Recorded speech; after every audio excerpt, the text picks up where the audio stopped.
नमस्ते। आज की कथा है शिव और सती का विवाह। दक्ष प्रजापति की कई पुत्रियां थीं। सभी पुत्रियां गुणवती थीं। फिर भी दक्ष के मन में संतोष नहीं था।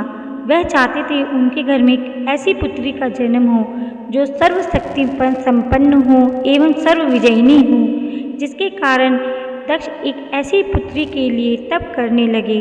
तप करते करते अधिक दिन बीत गए। भगवती अधा ने प्रकट होकर कहा, मैं तुम्हारे तप से प्रसन्न हूँ। तुम किस कारणवश तप कर रहे हो? दक्ष ने तप करने का कारण बताया तो माँ बोली, मैं स्वयं पुत्री रूप में तुम्हारे यहाँ जन्म धारण करूँगी। मेरा नाम सती होगा। मैं सती के रूप में जन्म लेकर अपनी लीलाओं का विस्तार करूँगी। फलतः भगवती अधा ने सती ने दक्ष के यहाँ जन्म लिया। सती दक्ष की सभी पुत्रियों में सबसे अलौकिक थी। सती ने बाल्य अवस्था में ही कई ऐसे अलौकिक आश्चर्यचकित करने वाले कार्य कर दिखाए थे, जिन्हें देखकर स्वयं दक्ष को भी विस्मयता होती रहती थी। जब सती विवाह योग्य हो गई तो दक्ष को उनके लिए वर की चिंता होने लगी। उन्होंने ब्रह्मा जी से इस विषय में परामर्श किया। ब्रह्मा जी ने कहा, सती अधा का अवतार है। अधा आदि शक्ति और शिव आदि पुरुष हैं। अतः सती के विवाह के लिए शिव ही योग्य और उचित वर हैं। दक्ष ने ब्रह्मा जी की बात मानकर सती का विवाह भगवान शिव के साथ कर दिया। सती कैलाश में जाकर भगवान शिव के साथ रहने लगी। भगवान शिव के दक्ष के दामाद थे, किंतु एक ऐसी घटना घटी जिसके कारण दक्ष के हृदय में भगवान शिव के प्रति बैर और विरोध भाव पैदा हो गया। एक बार देवलोक में ब्रह्मा ने धर्म के निरूपण के लिए एक सभा का आयोजन किया था। सभी बड़े बड़े देवता सभा में एकत्र हो गए थे। भगवान शिव भी इस सभा में बैठे थे। सभा मंडल में दक्ष का आगमन हुआ। दक्ष के आगमन पर सभी देवता उठ खड़े हो गए, पर भगवान शिव खड़े नहीं हुए। उन्होंने दक्ष को प्रणाम भी नहीं किया। फलतः दक्ष ने अपमान का अनुभव किया। केवल यही नहीं, उनके हृदय में भगवान शिव के प्रति ईर्ष्या की आग जल उठी। वह उनसे बदला लेने के लिए समय और अवसर की प्रतीक्षा करने लगे। एक बार सती और शिव कैलाश पर्वत पर बैठे हुए परस्पर वार्तालाप कर रहे थे। उसी समय आकाश मार्ग से कई विमान खल की ओर जाते हुए दिखाई पड़े। सती ने उन विमानों को देखकर शिव भगवान से पूछा, प्रभु, ये सभी विमान किसके हैं और कहाँ जा रहे हैं? भगवान शंकर ने उत्तर दिया, आपके पिता ने बहुत बड़े यज्ञ का आयोजन किया है। समस्त देवता और देवगण इन विमानों में बैठकर यज्ञ में सम्मिलित होने जा रहे हैं। इस पर सती ने दूसरा प्रश्न किया, क्या मेरे पिता ने आपको यज्ञ में सम्मिलित होने के लिए नहीं बुलाया?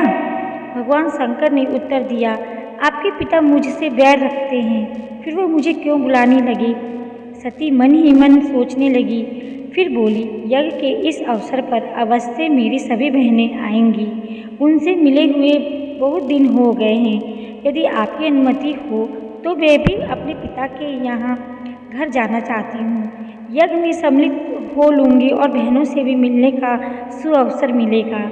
भगवान ने उत्तर दिया, इस समय वहाँ जाना उचित नहीं होगा। आपके पिता मुझसे जलते हैं, हो सकता है वह आपका भी अपमान करें। बिना बुलाए किसी के घर जाना उचित नहीं होता। इस पर सती ने प्रश्न किया, ऐसा क्यों?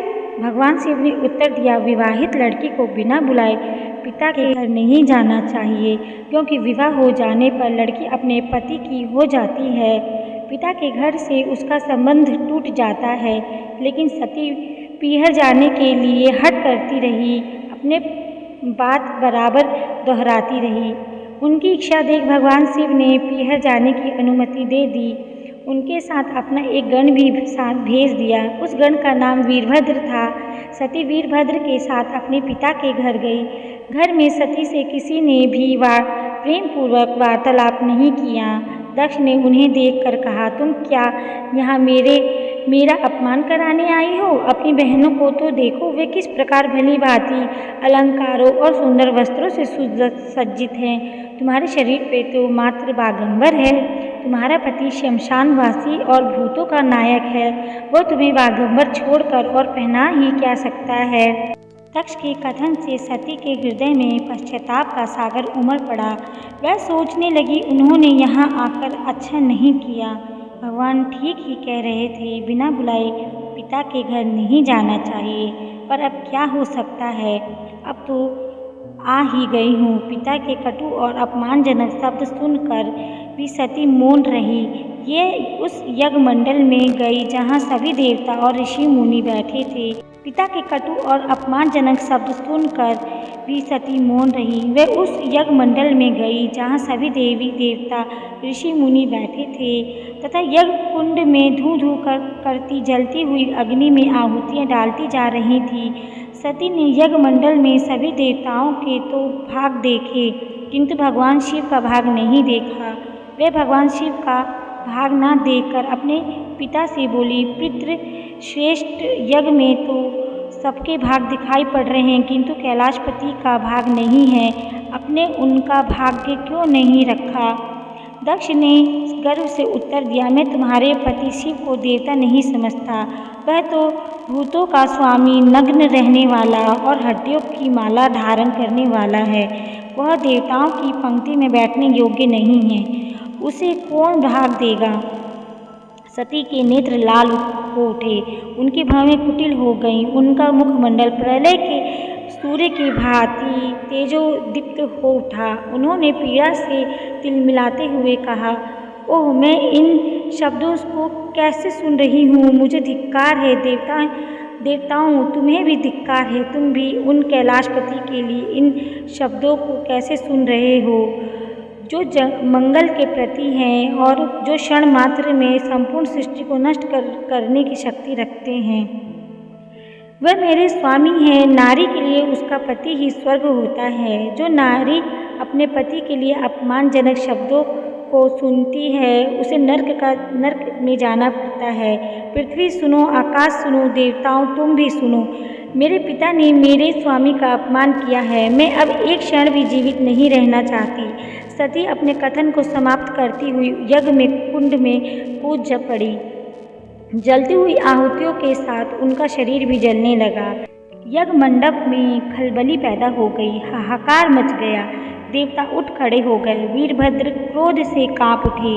वे उछल उछल कर यज्ञ का विध्वंस करने लगे। यज्ञ मंडल में भगदड़ मच गई।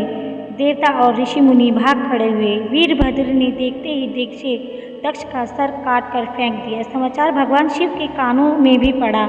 वे प्रचंड आंधी की भांति कनखल जा पहुँचे। सती के जले हुए शरीर को देखकर भगवान शिव ने अपने आप को भूल गए। सती के प्रेम और की भक्ति ने शंकर के मन को व्याकुल कर दिया।